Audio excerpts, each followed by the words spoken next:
siguiente noticia es que vamos a predicar el Evangelio. ¿Ustedes se acuerdan el tema que traíamos el domingo pasado sobre el Evangelio del reino de los cielos? Y hago un recorderis, que Jesucristo, la predicación del Evangelio del reino de los cielos comenzó con Juan el Bautista, siguió con Jesús y los apóstoles antes de la cruz. Iglesia, una vez más les recuerdo, los tiempos en la Biblia cuentan mucho. Siempre han habido tiempos desde y hasta. Nosotros pentecostales y muchos movimientos cristianos creemos en la interpretación de la Biblia de manera dispensacional. Y les repito eso porque hay muchos amigos nuevos en la iglesia. De pronto nosotros ya los viejos sabemos eso y usted va a decir, otra vez lo mismo. Sí, usted come paisa todos los días también, otra vez lo mismo. Pero bueno, como siempre en las iglesias hay gente nueva constantemente. Y aunque haya gente nueva, hay hermanos que hay que repetirles lo mismo. Eso lo dijo el apóstol Pedro. Aunque vosotros lo sepáis, no me cansaré de repetirlo, porque hay poder en la repetición. Entonces, las dispensaciones son muy importantes en la correcta interpretación de la Biblia. No todo lo que dice la Biblia es de la iglesia o para la iglesia. La iglesia vive en la sexta dispensación, o sea, en la sexta etapa de la historia de la humanidad. La quinta dispensación terminó en la cruz. Esa dispensación es la dispensación de la ley. Y la ley fue dada a los hijos de Israel, no a la iglesia. A los hijos de Israel fue dada la ley en el monte Sinaí y esa ley terminó en la cruz. Esa dispensación terminó en la cruz. Jesucristo dijo, yo no he venido a abrogar la ley, sino a cumplirla.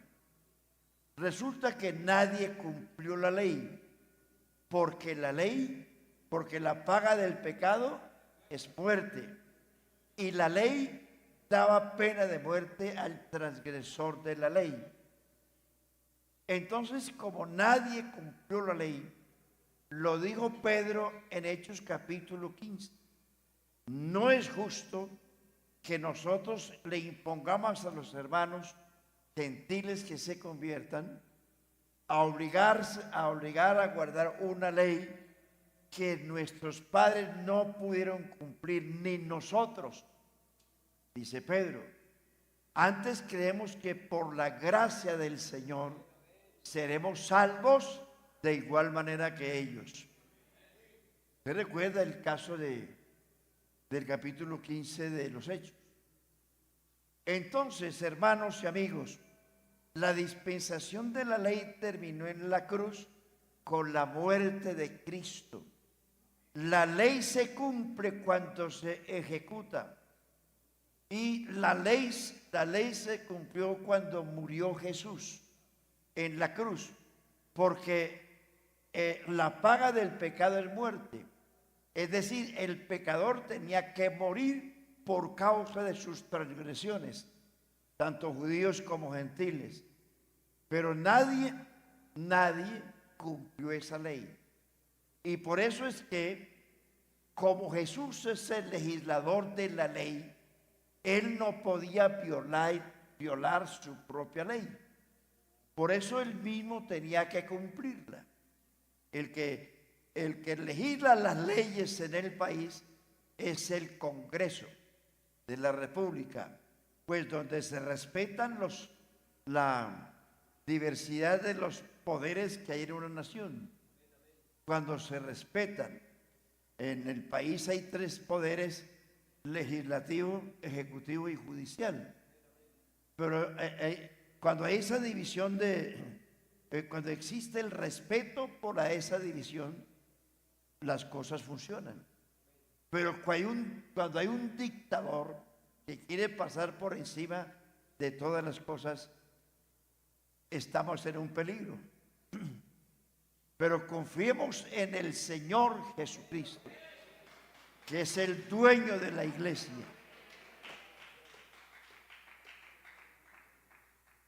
No digo más.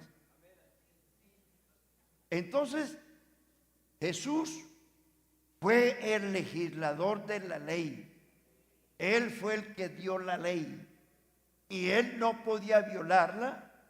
Si quería cambiarla, tenía que cumplirla primero. Y eso fue lo que Jesús hizo. Cuando murió Jesús en la cruz, se cumplió la ley. Dice Colosenses 2:14, Cristo anuló el acta de los decretos que había contra nosotros, quitándola del medio y clavándola en la cruz. El acta de los decretos que había contra los gentiles era la ley, que nadie la cumplió. Pero Jesús tomó esos decretos y los clavó en la cruz, muriendo él, cumpliendo la ley. Solo Jesús cumplió la ley. Como él la legisló, él la cumplió. Entonces, el pueblo de Israel tuvo su tiempo desde el Sinaí hasta la cruz. Y recuerdan que el domingo les cité cuatro pasajes de la Biblia donde Jesús se despide de ellos y les dice chao, hasta luego. El evangelio vino primero a ellos. Dice Pablo, no me avergüenzo del evangelio porque es poder de Dios para salvación al judío primeramente y también al griego. Como ellos no recibieron el evangelio, entonces Dios empezó con otro pueblo, porque a Dios no se le agotan los recursos. Usted no quiso, listo, usted es el que perdió. Tengo otro pueblo. Para Dios no hay problema. Hermano, no piense que usted, si se aparta del Señor, el Señor va a llorar por usted. Usted es el que pierde. A Dios no se la... Hermano, hay 8.000 millones en el mundo de pecadores. Usted y yo somos los pocos privilegiados y mimados por el Señor. De los pocos. Ahora no comience usted a ser pucheros como el niño mimado. Ahora de pica no vuelvo. De pura pica no me voy a descarriar. Problema suyo. Póngase a hablar bobadas y verá que le pica en el infierno un día eso que usted dice. Es en serio. Estoy hablando en serio. No se haga el remilgado, el resabiado. Que hay gente que hay que rogarle, hermano, vuelva. Sí, yo voy a ver, es que en la iglesia una cantidad de bobadas. Hermano querido, si el que pierde es usted, la iglesia no pierde nada, Dios no pierde nada. Nosotros somos los que tenemos que rogar y aferrarnos de la mano de Dios para que Él no nos deje nunca. Pero que yo me voy mejor de la iglesia. Hombre, no sea tan insensato. Usted es el que pierde. Gloria a Dios. ¿Cuánta gente hemos visto desfilar de la iglesia para afuera en el mundo perdidos, drogadictos, borrachos, adúlteros, y los hermanos detrás de ellos para que vuelvan y él haciéndose el resabiado, que no sé qué. Hombre, hermano, si usted me está escuchando en serio, tome el evangelio en serio. Porque usted se pone resabiado y al último Dios le pega una patada en la cola y para afuera. Sí, póngase de grosero. Israel se puso de grosero con el Señor. 3 años y medio los buscó, les hizo señales, resucitó muertos, sanó enfermos, reprendió vientos y mares, echó fuera demonios. ¿Y sabe qué dijeron al último? Este tiene demonio. Por el príncipe de Belcebú echa fuera los demonios. Oiga, qué cosa, ¿no? Entonces, lo que terminé el domingo pasado es que Jesús entonces le lanza 4 juicios y él se fue a la cruz como estaba programado. Hermano, la muerte de Cristo en la cruz selló la oportunidad de salvación a los israelitas. Con dolor, pero así es. Porque Jesús vino a ellos y ellos no le recibieron. Repito los textos y para que se les quede. A lo suyo vino. Los suyos no le recibieron. Más a los que le recibieron les dio potestad de ser hechos hijos de Dios. A los que creen, no en la Trinidad, a los que creen en su nombre. Y no solamente creen, aplican el nombre de Jesús en las aguas del bautismo. Si aquí hay amigos trinitarios, bienvenidos. Y les aconsejo, bautícense en el nombre de Jesús. Gloria a Dios. Entonces, y repito el texto de Juan 10:16, le dice a los judíos: tengo otras ovejas que no son de este redil, o sea que no son de Israel. A ellas debo llamar, tendrán un rebaño y un pastor. Mire usted, no un redil. La iglesia no es un redil. Vuelvo y recalco en eso. Cuando usted hable del evangelio, no diga vamos a hacer un redil, porque el redil era el corral de la ley, era el corral de 10 barrotes donde Israel estaba sumergido. No, la iglesia ya no es un redil, la iglesia es un rebaño, que es diferente a un redil. Tendrá un rebaño y un pastor. Y le dice Jesús a los judíos: mis ovejas oyen mi voz. Yo las conozco, ellas me siguen. Nadie las arrebatará de mi mano. Mi Padre que me las dio es mayor que todos, y nadie las arrebatará de mi mano, porque yo y el Padre uno somos. Dice el Señor a los judíos: ustedes no quieren oír porque no sois de mis ovejas. Mis ovejas oyen mi voz. Si usted es una oveja de Cristo esta mañana, escucha la voz. Si es un chivo con cuernos y con pezuña, lo que hace es refunfuñar allá en el culto. Y se va de la iglesia a meter cacho por todas partes y pezuña para sacar a los creyentes de la iglesia. Porque eso es lo que hacen los chivos en un rebaño. Con las pezuñas y las muelas y los cuernos lo que hacen es abrir portillos para que las ovejas se salgan. Eso es lo que hacen los chivos en la iglesia. Hablar mal de la iglesia, hablar mal del evangelio, hablar mal de todo el mundo para que la gente se desanime. Ojo con los chivos, que los hay en la iglesia también. Pero creo en las ovejas, que también hay ovejas en la iglesia. ¿Cuántos se creen ovejas esta mañana? ¿Cuántos se creen abejas esta mañana? Bien, bien. Están medio despiertos, pero están bien. Ve, hermanos, la cruz fue el sello definitivo para Israel y fue la esperanza definitiva para nosotros los gentiles. Hasta ese entonces, el único pueblo era Israel.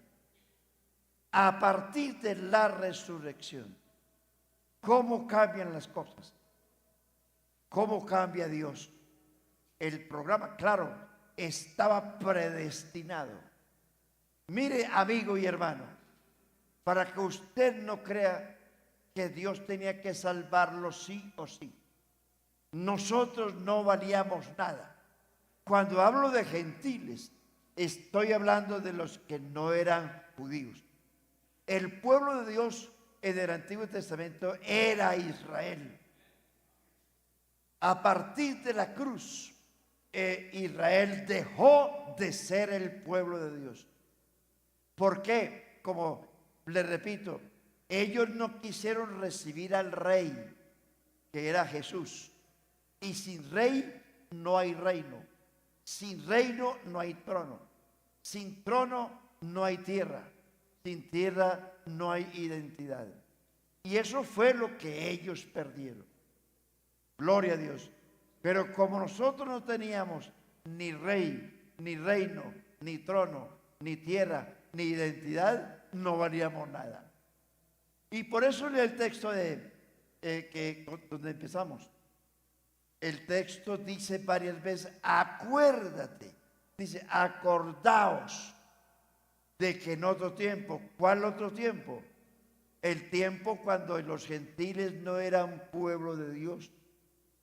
Vosotros los gentiles, en cuanto a la carne, eran llamados incircuncisión por la llamada circuncisión hecha con mano en la carne. En aquel tiempo, o sea, antes de la cruz, en aquel tiempo estabais sin Cristo, sin ley, sin pactos, sin promesa, sin ciudadanía, sin esperanza y sin Dios en el mundo.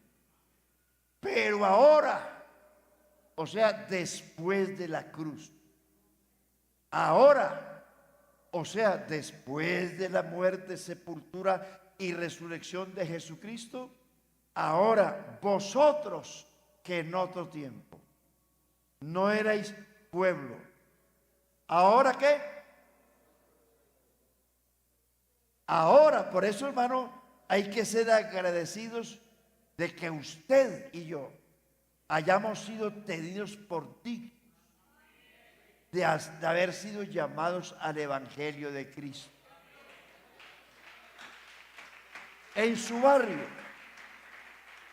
en su vereda, en su pueblo, en su oficina, en su fábrica, donde sea, había mucha gente mejor que usted, más inteligentes, mejor preparados.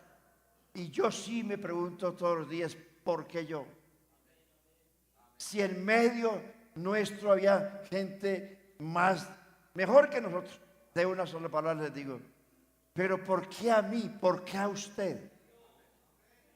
¿No le parece grande eso para guardarlo? Y no estamos en el Evangelio porque estemos amargados. Yo le pido a Dios todos los días que me guarde. Y sé que ustedes le piden a Dios todos los días que los guarde de caer en el pecado. No queremos pecar, queremos ser salvos y queremos irnos al cielo con Dios. Después de la resurrección, antes de la resurrección, se los recuerdo, Jesús envió solo a predicar el Evangelio a los judíos. Después de la resurrección, Jesucristo da una orden universal: ir por todo el mundo. ¿Se lo sabe usted de memoria cuántas veces se lo cite? ¿Cómo es que dice? Ir por todo el mundo. y predicar el evangelio. ¿A quién? A toda criatura. El que creyere será. Es un llamamiento universal. El que no creyere es un juicio universal. Lucas capítulo, Mateo, sus 4 sermones al final son los mismos, pero escrito a diferente pueblo. Mateo, el mismo sermón, le dice a los apóstoles: id y haced discípulos a todas las naciones.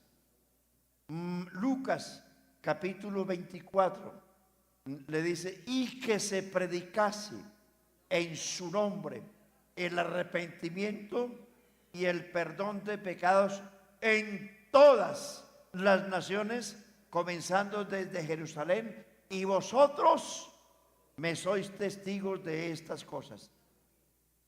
El mismo sermón lo predicó Juan en Juan capítulo 20. Dice: hizo Jesús y dijo muchas otras cosas más.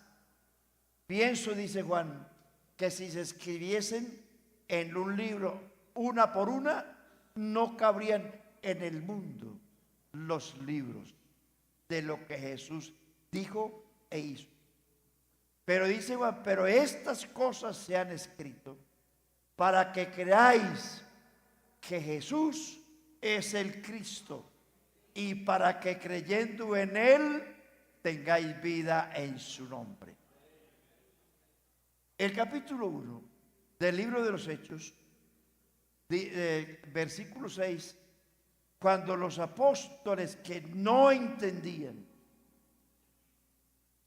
vieron a Jesús con las maletas listas para irse, le dijeron: Señor, ¿restaurarás el reino de Israel en este tiempo? Porque ellos, los apóstoles, a pesar de todo, estaban mentalizados en que el reino de Dios sería terrenal. Y ustedes se acuerdan que la mamá de 2 de ellos vino de Jesús y le dijo a Jesús: yo quiero que mis 2 hijos se sienten, uno a tu derecha y el otro a tu izquierda en el reino. Y dice la mujer: no sabes lo que dices, porque esto no es dado a mí, sino solo por mi Padre. Entre ellos se disputaban. El capítulo 13 de Juan, que ahí comienza el programa, el anuncio del programa de Dios a la iglesia. Comenzaron a discutir entre ellos sobre cuál de ellos sería el mayor. Pedro: ¿será que vos vas al ministro de la defensa porque andás con el machete al hombro? Juan: de pronto vos vas a ser el ministro de educación porque estás por ahí más cerca del maestro. Judas: vas a ser ministro de economía, es el ladrón. Y el otro, Tomás, ministro de culto, el incrédulo. Es decir, entre ellos se disputaban cuál de ellos va a ser el mayor en el reino, porque ellos pensaban que el reino era terrenal, y hasta ahí lo creyeron.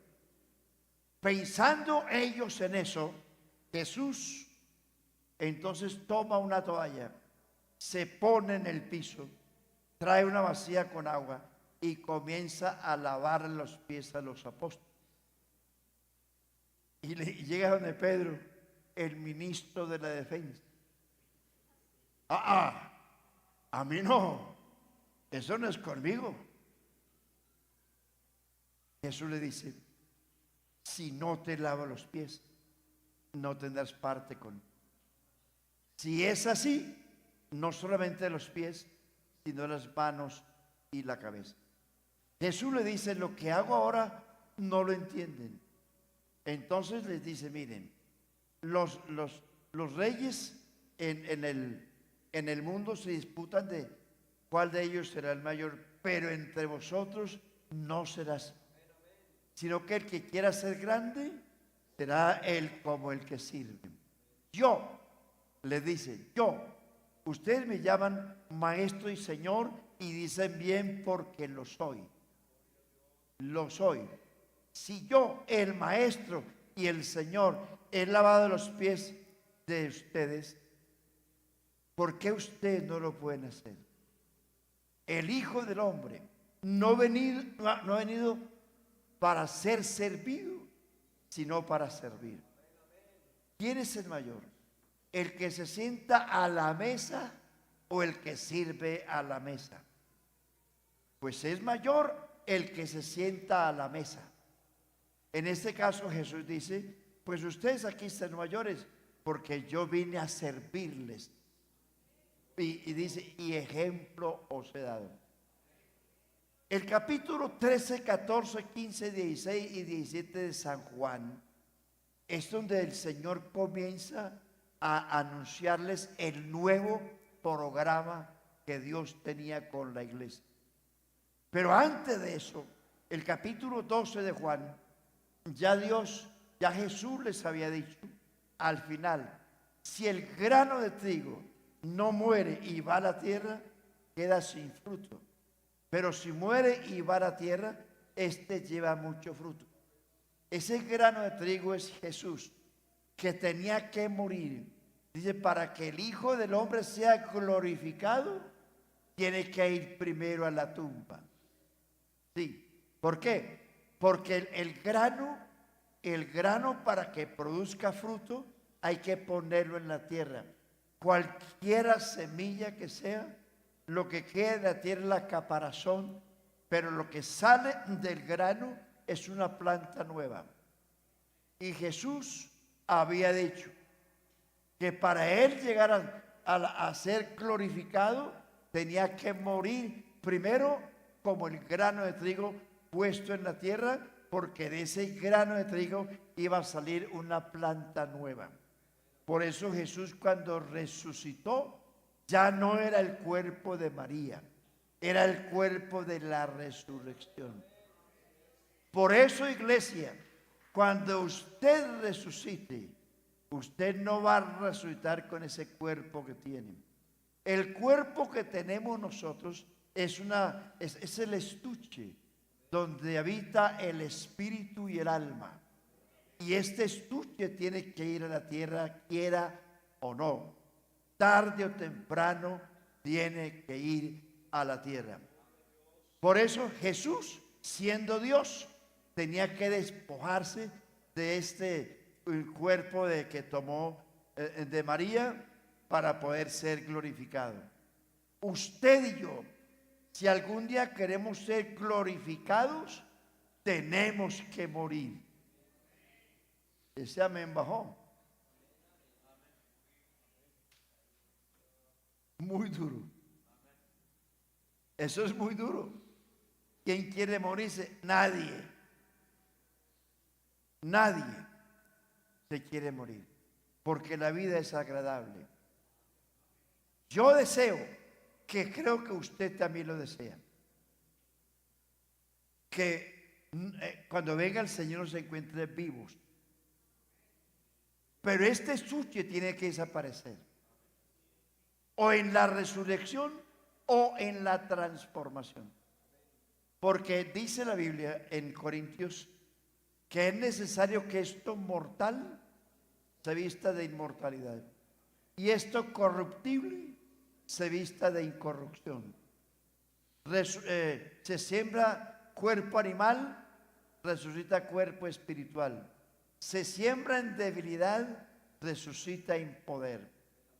Nosotros seremos resucitados si hemos muerto en cuerpo distinto, o si el Señor viene por nosotros, antes de ello tenemos que ser transformados. Ahora Jesús dijo estas palabras en Juan capítulo 7, versículos 37 y siguientes. En el último y gran día de la fiesta, Jesús se puso en pie y alzó la voz diciendo, si alguno, mire usted que es un mensaje, una invitación universal. Y quiero aclarar esto.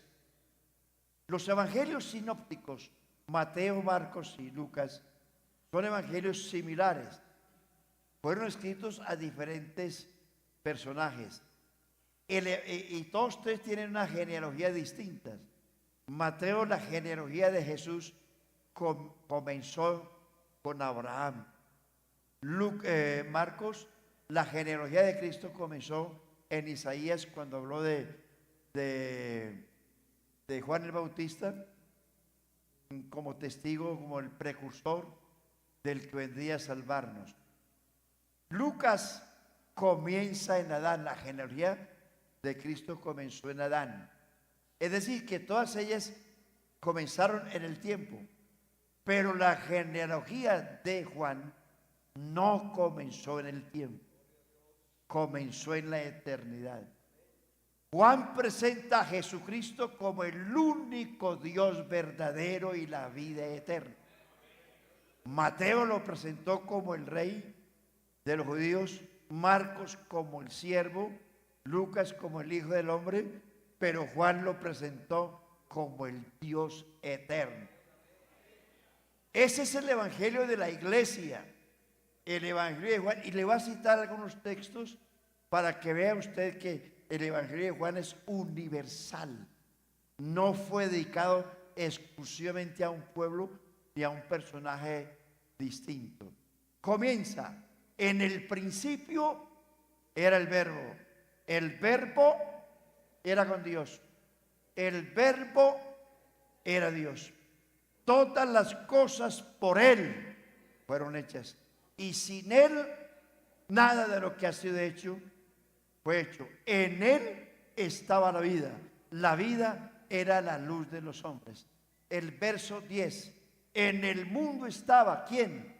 Jesús. El mundo por Él fue hecho, pero el mundo no lo conoció. El verso 14, y aquel verbo que es Dios se hizo carne y habitó entre nosotros y vimos su gloria como el unigénito del Padre, lleno de gracia y de verdad. Y voy a citar de cada versículo, de cada capítulo, un versículo de Juan que nos da una identidad maravillosa. Ya citamos el capítulo 1, vamos al capítulo 2 de San Juan. El primer milagro de creación se ve en el Evangelio de San Juan, cuando Dios convirtió el agua en vino. Ese es un milagro de creación, no es un milagro. Los milagros de los otros evangelistas se presentan como milagros de restauración, pero los milagros de Juan, que Juan registra, son milagros de creación, donde el Evangelio muestra a Jesús no solamente como Dios, sino como el Creador, no en teoría, sino con hechos. El agua convertida en vino es una prueba de que Él es el Creador. Ahora dice el texto, este principio de señales hizo Dios en las bodas de Caná de Galilea y manifestó su gloria. Comenzó a mostrar la gloria, la parte divina de Jesús. El capítulo 3, haga el recorrido por San Juan y verá que todos tienen un mensaje universal. No está dedicado a una nación. Jesús le dice a Nicodemo, el que no, mire la preparación, el que no naciere de nuevo no puede ver el reino de Dios. Nicodemo se sorprende. Jesús le dice de nuevo, el que no naciere, es un mensaje universal. Del agua y del espíritu no puede entrar, porque para entrar hay que ver. No puede entrar en el reino de Dios. Escuchen esto. A partir del Evangelio de San Juan hasta el libro de Apocalipsis, no se vuelve a mencionar la palabra reino de los cielos. A partir de San Juan, todo lo que se menciona del reino está hablando del reino de Dios. El que no naciere de nuevo no podrá entrar en el reino de Dios. En el reino de los cielos, que es Israel, que fue dado a Israel, a ese reino, que es el pacto davídico, se entra por ser descendiente de Abraham. ¿Me hago entender? Por ser judío, por ser de esa simiente. Pero al reino de Dios se entra por el nuevo nacimiento. No importa que sea judío, gentil, musulmán, lo que sea. Pero para entrar al reino de Dios, que es la iglesia, hay que nacer de nuevo. Y nacer de nuevo es creer en el Evangelio, es arrepentirse, es bautizarse en el nombre de Jesucristo, es recibir el bautismo del Espíritu Santo, es vivir una vida de santidad. Eso es nacer de nuevo. No importa la nacionalidad, la cultura o el lenguaje o el idioma que usted maneje. Entonces, no importa que usted sea católico, tiene que nacer de nuevo. Se lo dijo a uno de los principales fariseos de Israel, a Nicodemo.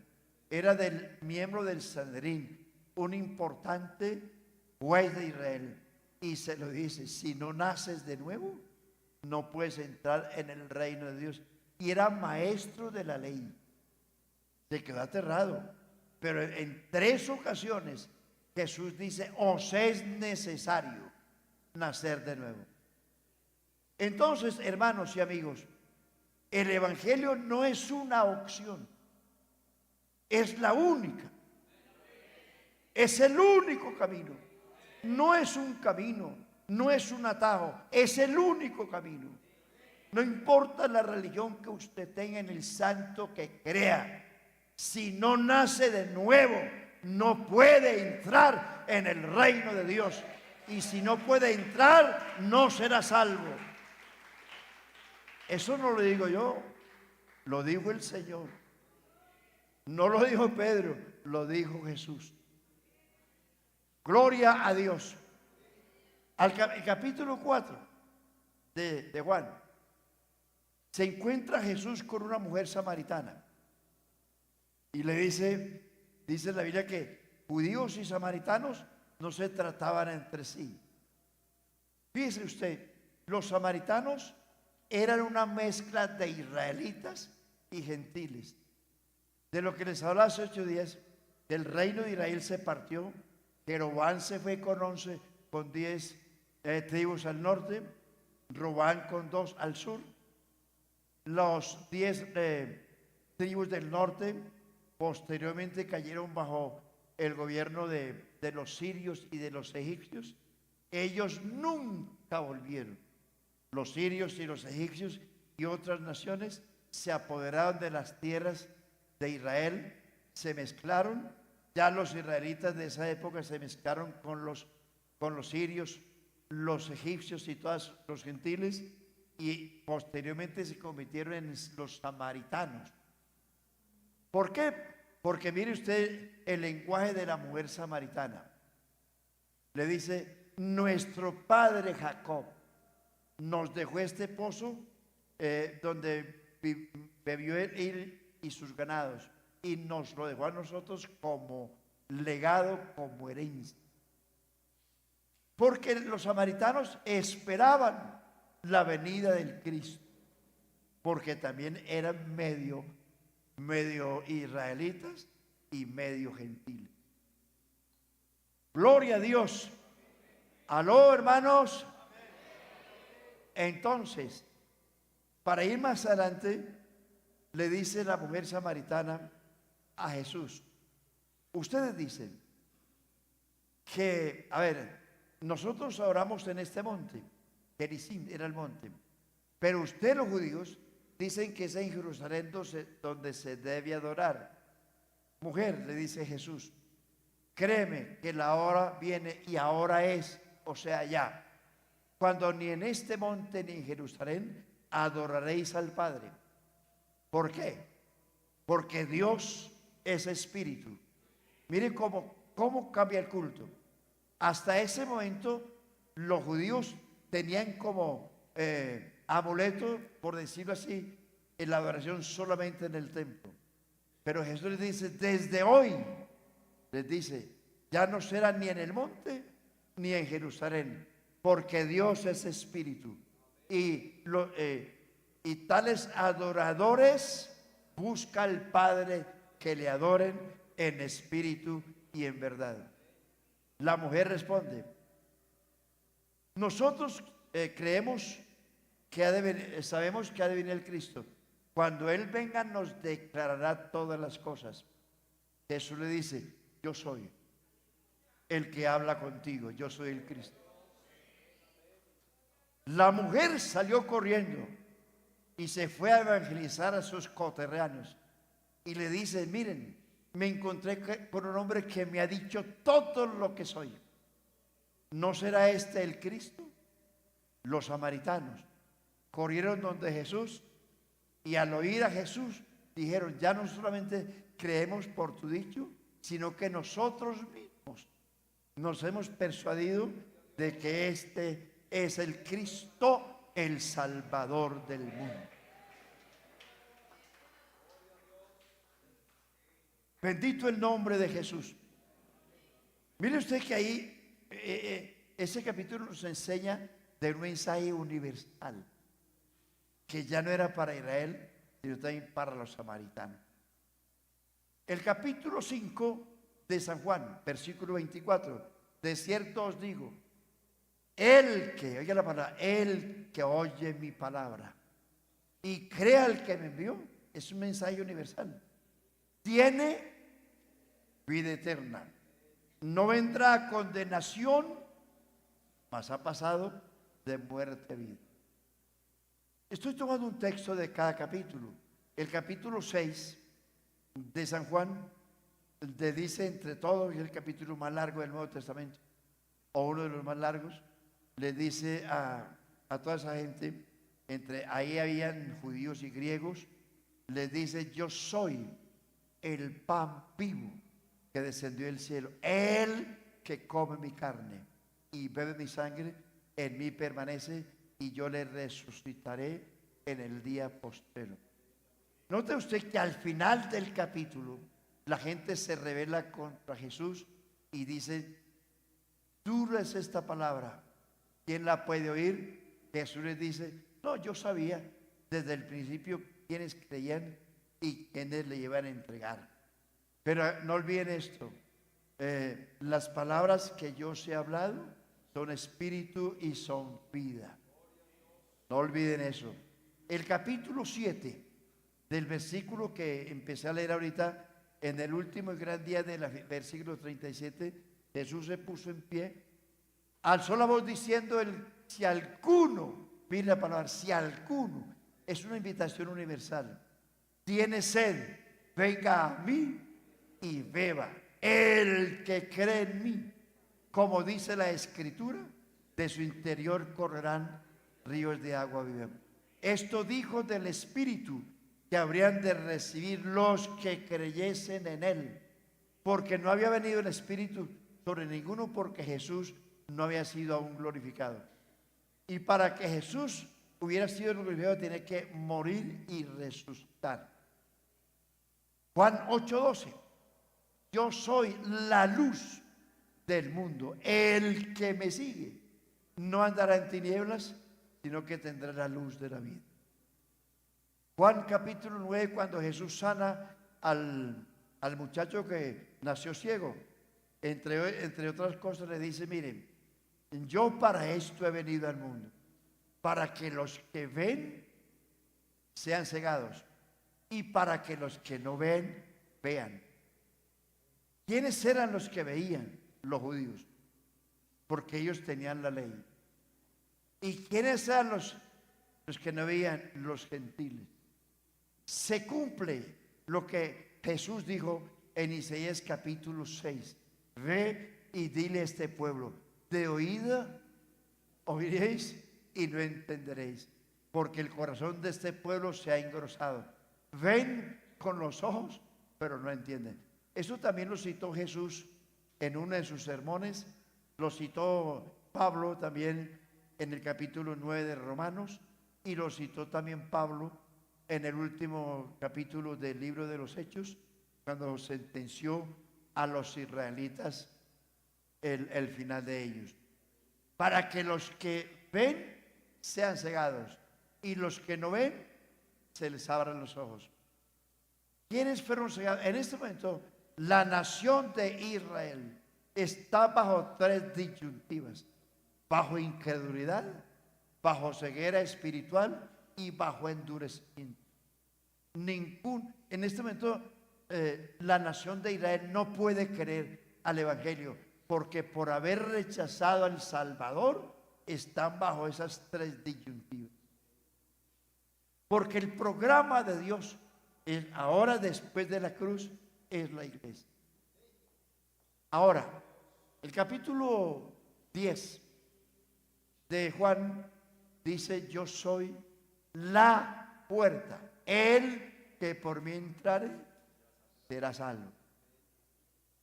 El capítulo 14, versículo 6 de Juan: yo soy el camino, la verdad y la vida. Nadie viene al Padre sino por mí. Entonces, ya yendo al caso de los Hechos de los Apóstoles, ¿restaurarás el reino de Israel en este tiempo? Les dice Jesús: no les toca a ustedes saber los tiempos y las sazones que el Padre puso en su sola potestad, pero recibiréis poder cuando haya venido sobre vosotros el Espíritu Santo, y me seréis testigos en Jerusalén, Judea, Samaria y hasta lo último de la tierra. Mensaje universal. Y fíjese usted esto, las contradicciones. Pedro, en el día de Pentecostés, en el versículo 39, le dice a los judíos: porque para vosotros es la promesa, para los judíos, para vuestros hijos, los hijos de los judíos, para los que están lejos, los que estaban en la dispersión, judíos. Pero el cuarto le agrega: para cuantos el Señor nuestro Dios llamare. Es un mensaje universal. Se acabó el fanatismo, pero fíjese usted lo que Pedro dice, pero lo que Pedro hizo. Porque una cosa es lo que se predica y otra cosa es lo que se vive. Los primeros 12, 15 años de la iglesia apostólica eran solo judíos. Solo judíos. Ellos, como judíos, pensaron que como la ley fue solo para ellos, que asimismo el evangelio iba a ser solo para ellos. Y se encerraron en su propio criterio, en su fanatismo religioso, y solo le predicaron el evangelio a los judíos. Entonces, ya usted conoce la historia. ¿Usted me está entendiendo, hermano? ¿O ya tienen al almuerzo? Yo también, pero no voy a seguir. Capítulo 10 del libro de los Hechos. Mire usted lo que hace la oración. Un hombre gentil llamado Cornelio era un general, un centurión en ese entonces era el general o comandante de 100 soldados. La palabra centurión quiere decir 100. Oraba y hacía limosna. Un ángel vino y le dijo por revelación: ve y llama a Pedro, por las cuales él te hablará palabras con las cuales serás salvo él y tu casa. Mandó llamar a Pedro. El ángel le dio la elección exacta. Entre tanto los mensajeros iban a buscar a Pedro. Pedro estaba orando en Jope. Un éxtasis que ustedes lo conocen o lo leen. Dice que estando en eso, un lienzo bajaba amarrado por las 4 puntas del cielo con toda clase de animales limpios e inmundos, y una voz que decía: Pedro, levántate, mata y come. Y Pedro respondió: no, Señor, porque nada común o inmundo ha pasado jamás en mi vientre. Eso se hizo por 3 ocasiones. Pedro no paró bolas. ¿Por qué? En esa metáfora, ese lienzo con animales limpios e inmundos estaba incluido los judíos y los gentiles. Una metáfora que usa la Biblia para referirse que Dios ya había limpiado tanto judíos como gentiles, pero Pedro no entendió. Entre tanto, este Pedro se negó 3 veces. En la puerta habían unos varones que habían venido de Cesarea. Pedro, hay unos varones que te están esperando. El Espíritu Santo le dice a Pedro: levántate con ellos y no dudes en ir con ellos, tienes que ir. Pedrito dijo: bueno, así a las buenas, sí. Y salió corriendo. Contrató o se llevó 6 hebreos. Muchachos, yo solo no voy. Yo soy un guapo, pero con otro. Apareció a la casa de Cornelio y le dice a los gentiles: ustedes saben cuán abominable es para un gentil entrar a la casa, de un judío entrar a la casa de un gentil. Pero Dios me ha mostrado a mí que a ningún hombre llame común o inmundo. Así que vengo para que me digan para qué me llaman. Es como si alguien de la iglesia aquí, alguien de un barrio, llamara a la directiva de evangelismo: señores, vengan que necesitamos que nos expliquen. Y aparezca aquí el presidente de evangelismo: a ver, con desprecio, y ¿para qué me necesitan? Si a eso lo llamaron, a que hablara del evangelio. El pobre Cornelio tuvo que explicar con detalles lo que había pasado, y Pedro lo escuchó y dice: ahora entiendo. Fíjese usted, 15 años sin entender que la salvación era también para los. Ahora entiendo que Dios no hace acepción de personas, sino que en todo lugar se complace de los que le temen y le buscan, y que Él es Señor de todos. Ahora sí entendió que Dios no hacía acepción de personas y que Jesús era Señor de todos. Comienza el discurso hablando de Jesús con detalle, El verso 43 dice: de ese dan testimonio todos los profetas, que todos. Vuelve otra vez Pedrito con el versículo 39 de Hechos 2, que todos los que en él creyeren recibirán perdón de pecados por su nombre. Dice la Biblia que el Espíritu Santo arrebató la palabra de Pedro y le dio el Espíritu Santo a los gentiles que nunca habían hablado de eso. Los puso a hablar en lenguas y a magnificar el nombre del Señor.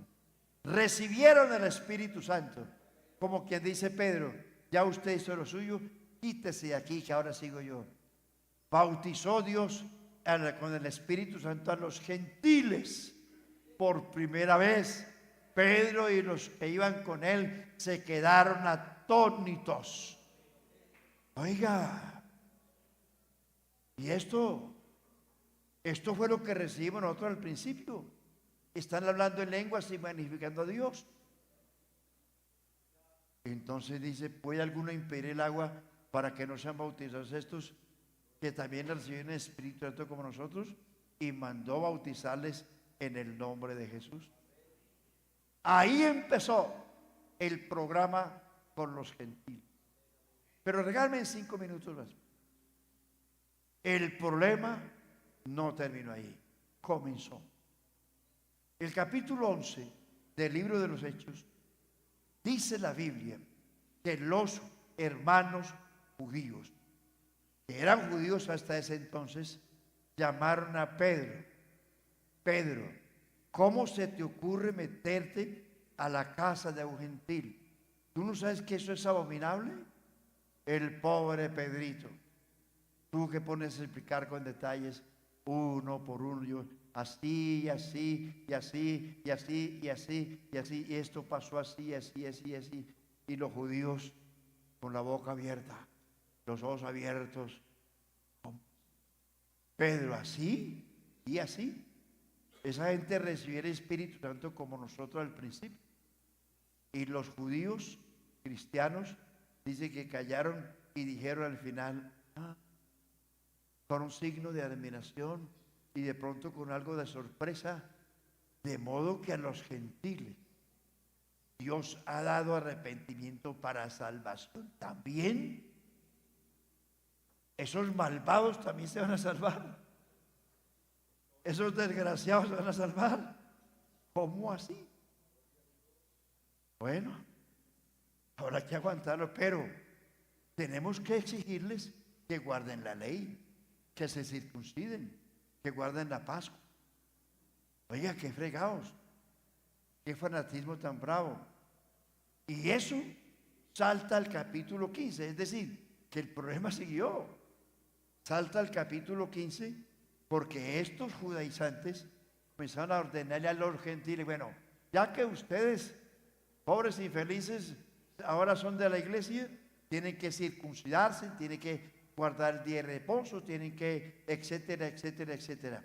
Y eso creó un conflicto tremendo en los apóstoles, en el consistorio de esa época. Ellos tuvieron que reunirse de manera extraordinaria y dijeron, hermanos, ¿qué hacemos? Miren, los gentiles se están convirtiendo por cantidades, pero tenemos el problema con la iglesia judía. Tenemos el problema. Comenzó Pedro a explicar cosa por cosa. Nosotros no podemos obligar a los hermanos que guarden una ley que nosotros no pudimos cumplir ni nuestros padres. Entonces Pablo comenzó a testificar de lo que Dios estaba haciendo con los gentiles. Se levanta Jacob y dice, nuestro hermano Pedro ha dicho, como Dios, escuche la palabra, como Dios por primera vez visitó a los gentiles para tomar de ellos pueblo para su nombre. Eso está en Hechos 15, 14.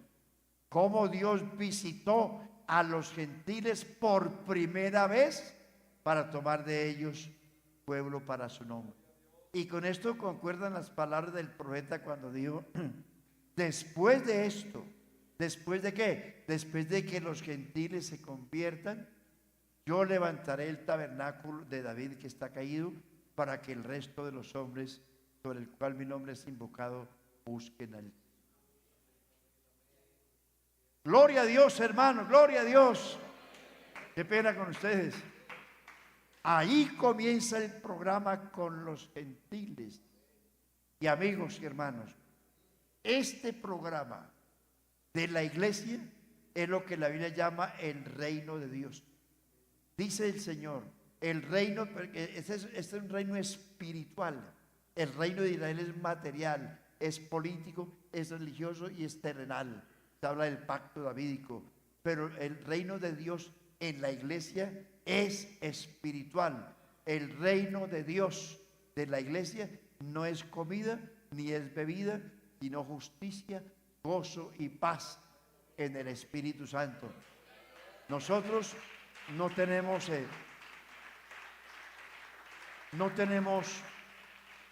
una tierra prometida, no tenemos tierra que fluye leche y miel, no tenemos esas cosas terrenales porque no son para nosotros, para la iglesia del Nuevo Testamento, que es el reino de Dios de manera espiritual. Para usted es lo que dice Efesios capítulo 1 versículo 3, bendito el Dios y Padre que nos bendijo con toda bendición espiritual en lugares celestiales en Cristo. Las promesas para ellos son terrenales, temporales, políticas, geográficas, pero las promesas de la iglesia son espirituales, eternas y celestiales en el reino de los cielos. Y termino con esto. Este programa comenzó después de la resurrección de Jesucristo, el programa con la iglesia, pero tiene un final. Este programa, el tema con la iglesia tiene un hasta. Comenzó desde la resurrección hasta el arrebatamiento de la iglesia. Es decir, que la oportunidad de salvarnos es hoy. Si Jesús viene esta noche por la iglesia o cualquiera de estas horas, el que se quedó, se perdió. ¿Por qué? Porque Dios trabaja dispensacionalmente. Se termina el programa con la iglesia, que es el arrebatamiento de la iglesia al cielo, la resurrección de los muertos en Cristo, la transformación de los que estén vivos. Se lleva a Jesús la iglesia al tribunal de Cristo, luego al trono, a las bodas del Cordero. Se lleva la iglesia y termina el programa con la iglesia. Después del arrebatamiento de la iglesia viene otra actividad, otra programación diferente a esta, diferente, que ese es lo que se llama la tercera etapa, la predicación del evangelio eterno. El evangelio de la gracia es predicado hoy a los gentiles, por gentiles, para el arrebatamiento de la iglesia. Después del arrebatamiento de la iglesia, que es el programa que termina allí, entonces comienza otro programa, ya no con ustedes, ya no con los gentiles. Sí habrá con los gentiles, pero juicio, no salvación. Así que si usted está pensando que en la gran tribulación se va a salvar, es mejor que se despierte de una vez. Si a eso se levantó, vuelva, acuéstese, hermano. Si a eso se despertó, vuelva, duérmase, porque usted y yo no tendremos otra oportunidad en la gran tribulación sino esta. Los judíos la tuvieron hasta la cruz, la perdieron y chao, porque así es con Dios, hermano. Dios ruega, Dios insiste, Dios persevera, Dios llama, pero hasta cierto punto. Hasta aquí te llamé, y ahora viene la tercera etapa del reino del evangelio eterno. ¿Quiénes lo predicarán? ¿Cómo va a ser? En el próximo capítulo.